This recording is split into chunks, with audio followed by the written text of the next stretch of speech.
Andrew Tucker, and welcome to Andrew Tucker World. What's going on, all my great people? What's going on, all my boxing fans?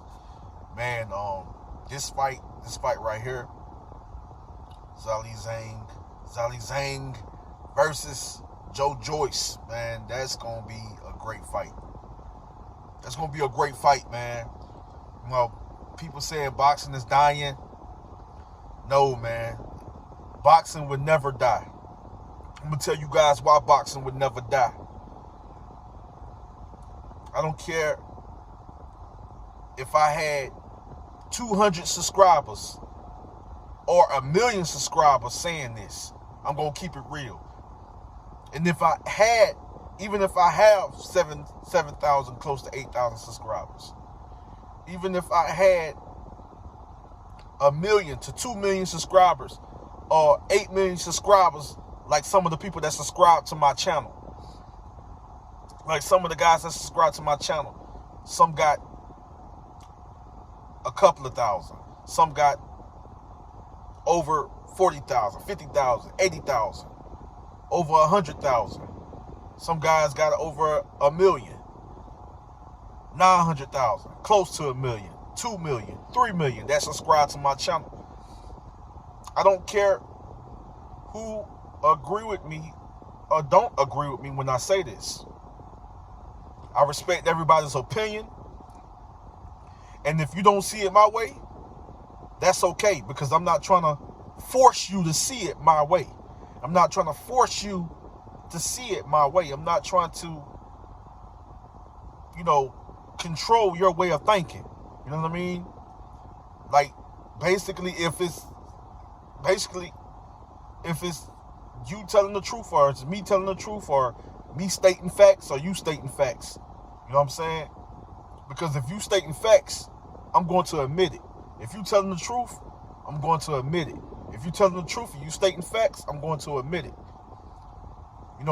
Even if I disagree with you, I respect your opinion, your perspective, your point of view, and how you see things. You know what I mean? I'm not going to try to force you to see it my way. I'm not going to force you to see it my way, even though I might be telling the truth. But boxing would never die. Boxing has a very strong foundation. I said it before. You know what I'm saying? I said it before. Boxing has a strong foundation. Boxing would never die. It's a worldwide sport. It's a global sport. It would never die. Boxing is just not over there in different parts of Europe. Boxing is not just in different parts of North America. Boxing is over there in Australia. Boxing is over there in different parts of Asia and Africa. It's a global sport. It's a worldwide sport. It would never die. It has a strong foundation. Never die. Boxing would never die. We got too many great fighters in the sport. We got too many up-and-coming, great, special, talented fighters in the sport. So it'll never die. Boxing would never die. We have too many great fighters in the sport. Too many great fighters.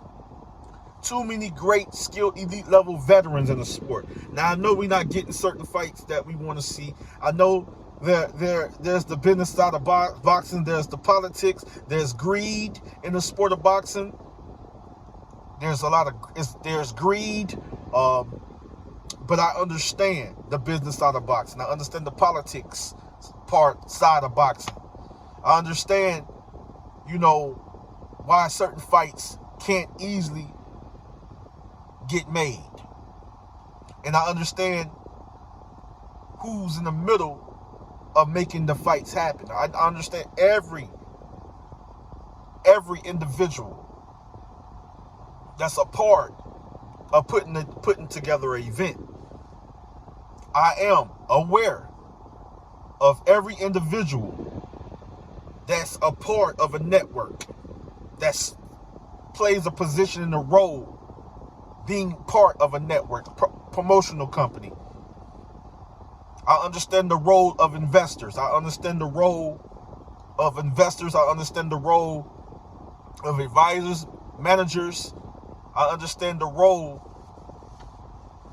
of every important figure that plays a major role in the fighters' careers. And that plays a major role in making sure that boxing never die. Whether you agree with how they do business, how they do things, whether you agree how a fighter is moving, whether you agree with what a fighter is saying, if you're holding a fighter accountable, or you don't appreciate his style, or you don't like his style, you don't think his style fan friendly.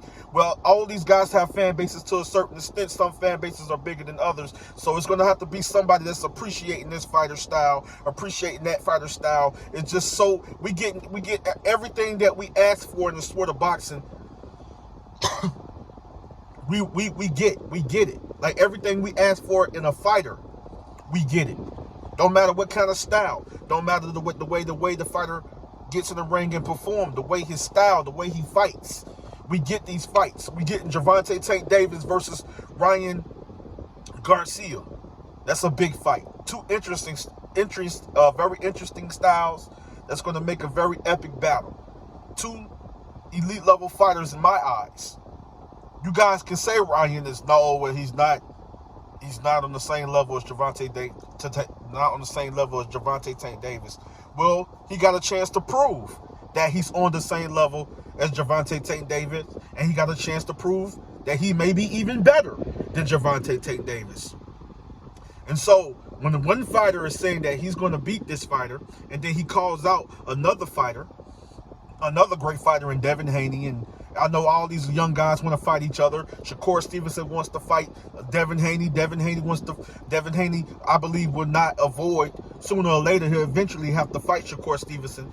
You know, y'all acting like these fighters are their own bosses. I don't care if they have a little promotional company or have something under their name. They still answering to people that is in higher positions. You know what I'm saying? In higher positions, that's helping them helps them get the money that they're looking for.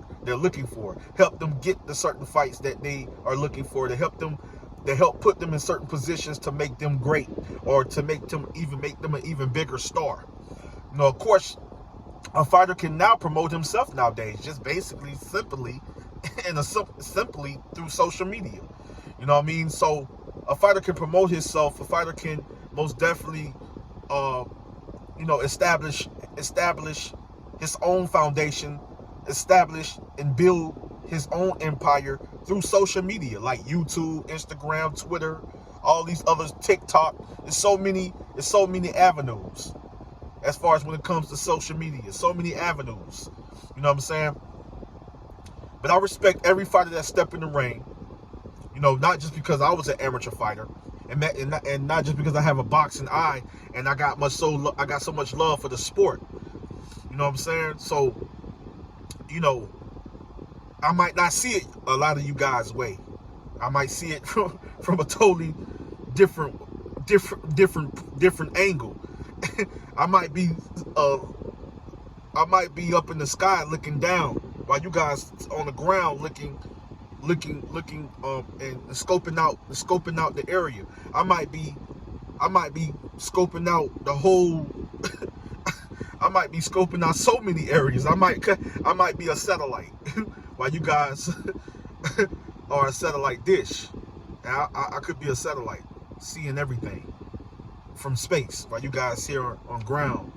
You know, you're satellites. You know, and you're a satellite dish. I'm a satellite. So I might have a deeper understanding. I might see the greater picture. Not saying a lot of guys don't know boxing. But anyways, you know, Zhilei Zhang versus Joyce is a great fight. You know what I mean? Stylistically, it's going to be a war. It's going to be an epic battle. I think Joyce is a strong, hard-hitting, very awkward, methodical boxer puncher with a beautiful jab. I like the way he cuts off the ring. I like the way he applied pressure. I like the way he used the jab to set up the accumulation of hard power shots. The way he go to the body, the way he go to mix up his attack. I just love I appreciate Joyce's style. It's a fan-friendly style. Zhilei Zhang is also a boxer puncher. He's more of this very crafty, awkward fighter. You know what I mean? And he's a boxer puncher, and also that technical brawler. They have similar styles, but I look at the age of Zhilei Zhang. Joyce has this, what you call, mental pressure. When he comes on strong, he feels that he feels like he frustrates you in ways, being smart, but frustrates you, set you up to fall into his traps. Set traps, I'm sorry. And once he set those traps, then next thing you know, you're mentally gone in a way. And you're fatigued, you're gassed out, and he start breaking you down, and he knocks you out. I think that's kind of like how that's kind of what I'm feeling when it comes to this fight between Zhilei Zhang and Joyce. I feel that's how Joyce wins the fight, but it's going to be very challenging, and it's going to be very competitive. It's going to be very challenging and very competitive until a late round technical knockout. Could it go 12? It's a possibility it can go 12, but boxing is full of surprises. You never know. Zhilei Zhang could surprise us and win a split decision or unanimous decision over Joyce. I don't see him stopping the juggernaut. That's something that I don't see him doing. If anybody getting stopped, it's Zhilei Zhang, being honest with you. But I got more live streams, more videos coming. Love you guys, appreciate you guys, and I can't wait to see this fight. Let me know who wins this fight in the comment section. Much love and respect, and I'm out.